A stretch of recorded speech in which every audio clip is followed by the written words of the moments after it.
So here's how I think about this. The fun is we have to make the fun non-negotiable. Because if you're not enjoying the business, we're fucked. On some level, you will sabotage it, you will try to burn it down, and or at the very least, it's not going to grow at the level that it could. So fun has to be non-negotiable. Number two, when I think about how do we uncover the architecture of this business at 10x and what the direct path is to get there, that doesn't mean that we approach the entire process in a state of urgency or scarcity or speed. So it's actually a paradox. Like I don't mind if this takes much longer than I expect, but because I'm architecting to win on a daily basis, because the architecture of this as it relates to my life gives Mm-hmm. me a lot of energy. It's so much fun. I'm having an amazing time. I'm working out. I'm hanging out with my friend. I'm having the time of my life. I'm winning today. I don't need to get there as fast as possible because I'm not withholding from myself till I get there. So that changes the energy and the relationship to the whole thing that takes us out of the fight or flight and the urgency. And the reason why I like approaching it from a 10x lens is because I worship the altar of ruthless efficiency. And so the speed comes more from worshiping efficiency than this manic need to get there because over there everything's going to be better and I'm going to finally be good enough and I'll finally get to have the life. So we're architecting for you to win and have fun every day, not just when you get there, but we're re-sequencing the journey in such a way that it's like mathematically as efficient as possible. So the 10x exercise, it gives us the roadmap to that efficiency. And patience is a piece of it, right? But the patience is not coming from you cooling your jets because the rest of the org is like, that's too aggressive. The Right. patience is coming from the fact that we've architected this so you're having the time of your life on a daily basis.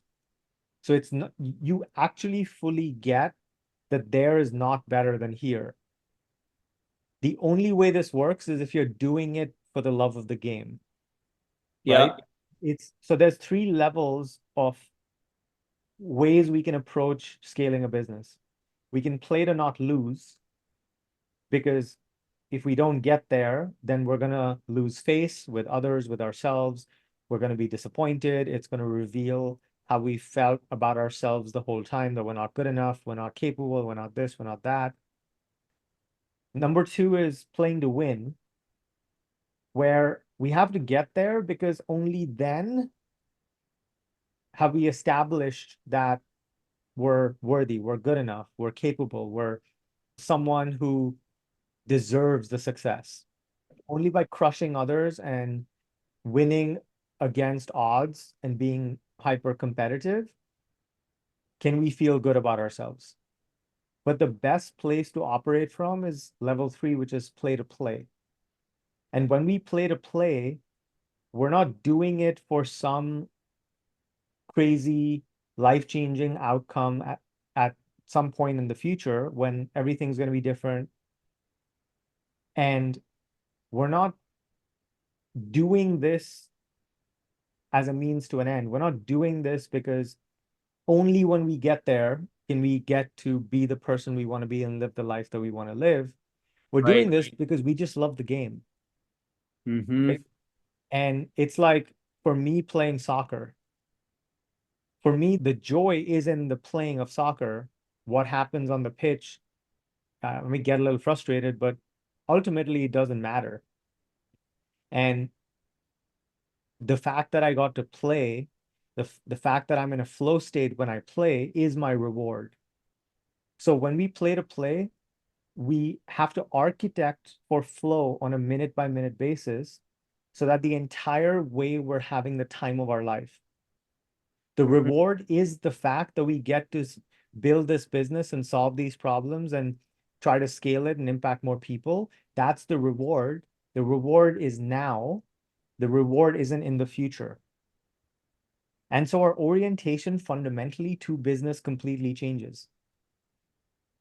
And this is something that I've been thinking a lot about with myself and with my founders. Relaxation is not the reward.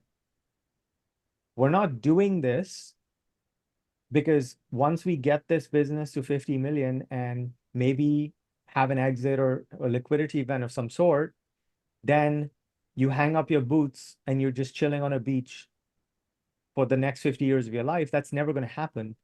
You'll eat yourself alive. And Yeah, it any, sounds horrible.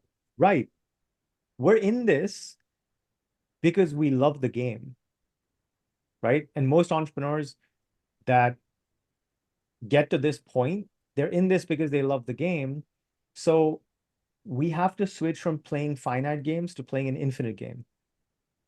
Because if we can, again, re-architect the game so that we're loving it, we're winning on a daily basis, it feels amazing, we're in a flow state the whole time, then it's an infinite game. Then we can just keep playing. And that's the best kind of game to play.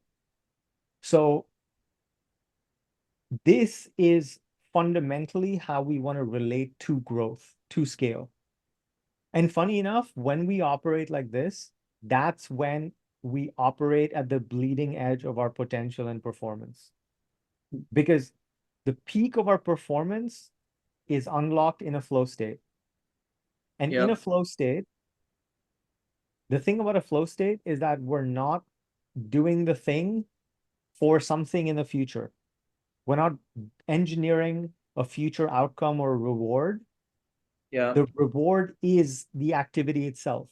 So when you see someone playing music on at Carnegie Hall and they're just a maestro on the piano and they're just so lost in it, they're not doing it for the standing ovation.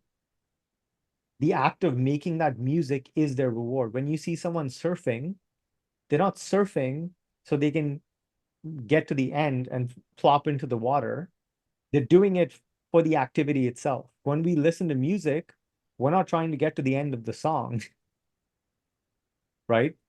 What we're trying to do is we're trying to re-engineer business and our approach to business and how the business relates to our life in a fundamentally different way. Because when we do that, we operate at our absolute peak on a daily basis. We get these insane divine downloads and ideas that otherwise wouldn't be possible because we're Mm. hyper present. Yeah. Our sense of self is not taking up so much space that's saying, hey, if you don't get this business to 10, 20, $30 million, you're an absolute failure. That Yeah. voice is gone. The other thing, the other difference here is that we are trying to get the most for the minimum amount of overhead. When I say ruthless efficiency, like, and when I say core fractal, what is the minimum viable business architecture, including team, including tools, systems, process, everything that's required to generate the maximum possible outcome? So we're not trying to get to 10x by 10xing overhead. And that's actually what allows us to feel safe. So the paradox here is that can we be okay with being at our current revenue level for the rest of time?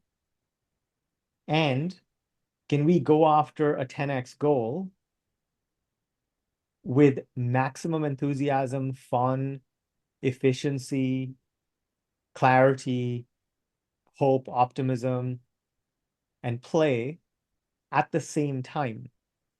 So if our revenue doesn't grow $1 for the next 100 years, I'm totally okay with it. But the game I'm playing is how much can I push this geometry, the geometry of this business? How much can I push it in terms of how much I can get out of it versus what's going in. And the purpose of that is to take the death grip away, because when we're death gripping, we're not operating at our peak. We want to hold the wheel or the handlebar loosely enough that we're totally relaxed, and tightly enough that we can still steer. Too Yeah. loose and the thing falls apart, too tight and it sucks. The journey is going to suck so bad and it's not going to be fun. And that's an art, and that's the eye of the needle that I'm going to help you thread. Okay. So all of these things, right? The visibility here, the plan here, the this, all of these pieces, it's like the surfboard. We need to construct the perfect structure to allow the flow to take place.